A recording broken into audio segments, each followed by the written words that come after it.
Well, good afternoon, and you've come into this is not Tree of Life Live, this is IFCB Live. We've got a special speaker today, D Emerson, that has a tremendous testimony, and I'm going to just hand him the mic now and switch the camera around, and we know that you'll be blessed by it.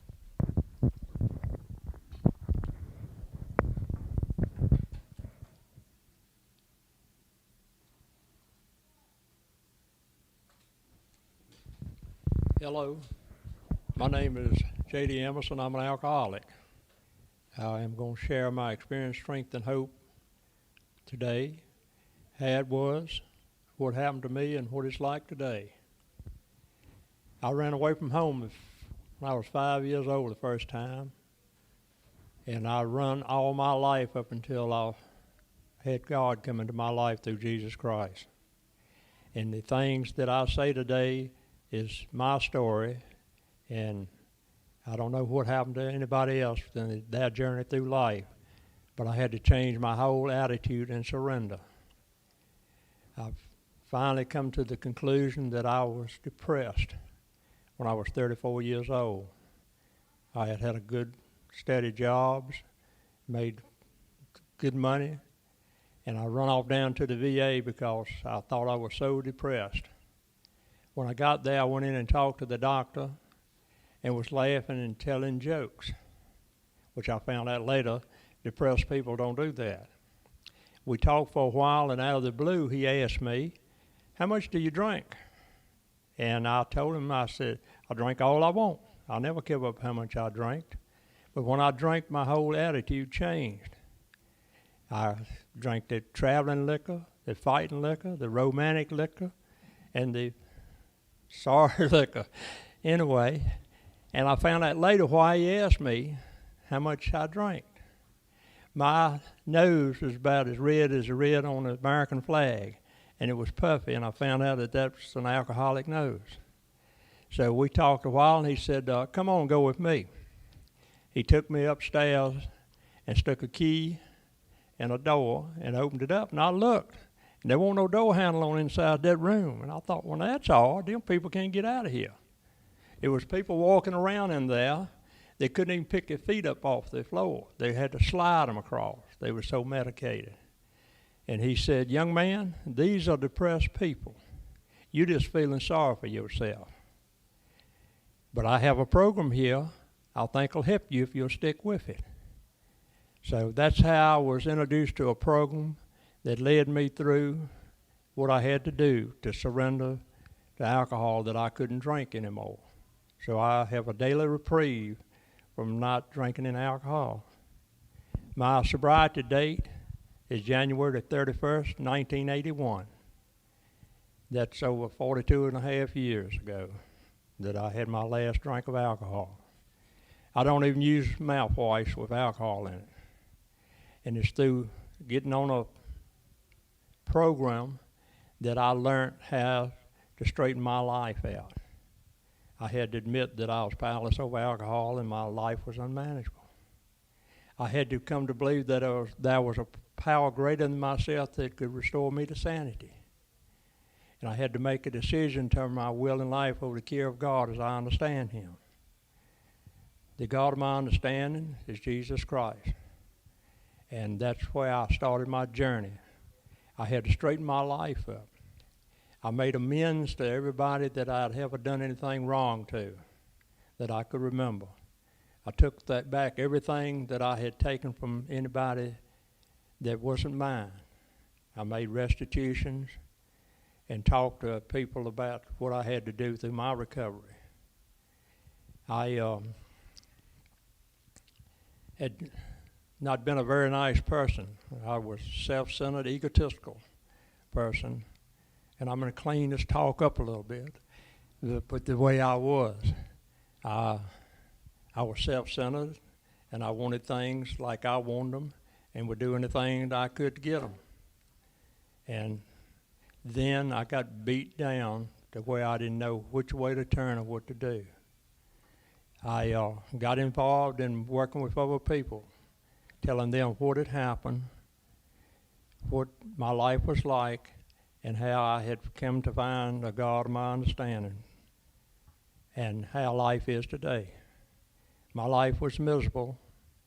I had thought about committing suicide a bunch of times, and I understand that a lot of people go through that.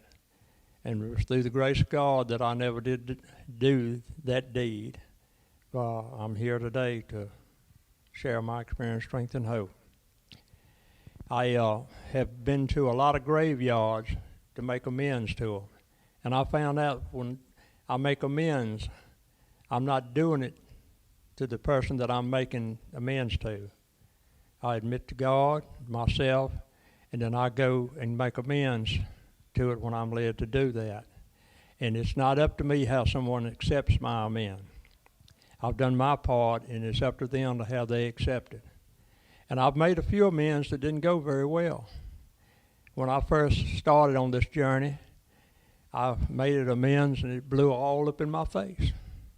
So my sponsor, when I called and told him that amends didn't go well, and he said, well, what are you doing making amends? You're not ready to make amends to people.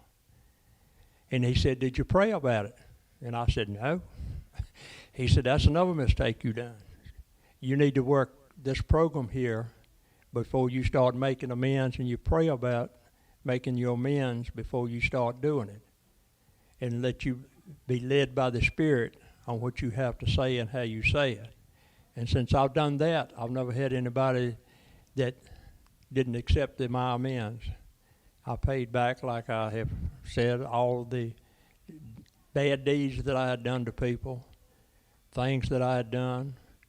And when I was drinking, I never kept but a couple of promises to God. And all I was always doing before I found a true meaning of what spirituality is and living a spiritual life was bargaining prowess. If you'll get me out of this trouble, I won't do that no more. I never kept but two of those promises. I run a motorcycle into the side of a mountain out in Missouri and broke my back in 3 places. And I was laying down on a terminal ward in Columbia VA Hospital, and I was praying, Lord, if you'll let me live where I can get up and walk, I'll never get on another motorcycle drinking. I'd never got on no motorcycle drinking. I didn't quit drinking, but I didn't get on a motorcycle and drink. And I have a pilot license. I had taken off from the airport one day and got up traffic at an altitude, and I couldn't see the ground. So I had this young lady in there with me, and I asked her, would she like to go to Myrtle Beach? And she said, oh, yeah. So I put it on the head in the Myrtle Beach, and the time I got in there, I was sobered enough to land. And the only way I was praying, Lord, if you'll let me land this plane without killing anybody on the ground or anybody in this aircraft with me, I'll never do this again. I didn't quit drinking, but I quit flying and drinking. And that was two of the things that was really devastating in my life, that I could have really hurt a lot of people with that. So in working the program that I'm involved in, I try to go to places to help people that really are seeking a way to recover from alcoholism and drug addiction. And it's here for anybody that is willing to surrender and do this program one day at a time. I found out also through my spiritual walk that I don't have it one day. That's all I have. When I get up in the morning, I pray to God to help me make it through the day if I've taken a drink of alcohol or mood-altering drug, and give me the wisdom and strength to testify and share my experience with anybody that he puts in my path to share with that day. And at night before I go to bed, I thank him for the day that I've had. And I thank him for all the challenges that has been put in my life during that day, that he's given me the strength to overcome and to sort out the things that I need to do. Christ said that he was leaving, but he would send a comforter. And I found out that if I listen to that quiet, small voice within me, before I make a decision or move on doing anything, that I do the right thing, that I have the strength to carry on that day. I thank everybody that has helped me through this journey that I'm on, the people that are in the programs that I'm in, And there are a lot of self-help programs out there.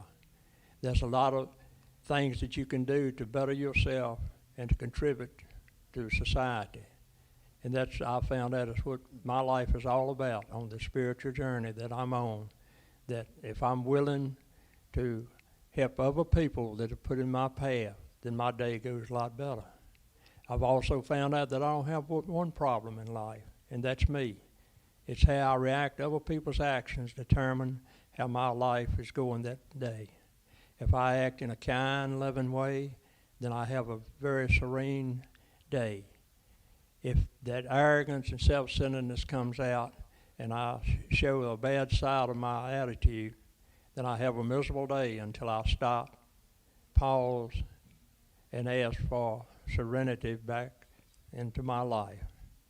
And those that are listening to this here today, if you think you have a problem with alcohol or drugs, you can get in touch with me through Jimmy, and I will be glad to meet with you anywhere that you need to meet and tell you what happened to me on a personal basis. And with that, God bless you all. Thank you for letting me share. Thank you, JD, and tremendous testimony. But would you be willing to give your cell phone number to anybody that's interested in talking? Yeah. If you let them have the number in case they need help, I'm sure you'd be available. You do a lot of ministry helping people. So my phone number is 434-728-2286. Thank you. JD, I've known him a long time, and he's a man of God. And I've had alcoholics in my family, and I've had uncles that all I remember about them was drinking. And but this AA is a great program, and he has worked with a lot of people, being their mentors or sponsors, as you call them. But we thank you for listening, whether you're listening on replay or live. We're praying God it doesn't have to be alcohol. There are a lot of addictions out there today. But we serve a God that's a God of deliverance. And I think JD would say it wasn't just a program, but it was the Spirit of God that delivered him from where he was. At this time, we're going to go off the air. And if you listen to this, it's on YouTube and Facebook. And you can actually share a link with other people that you feel like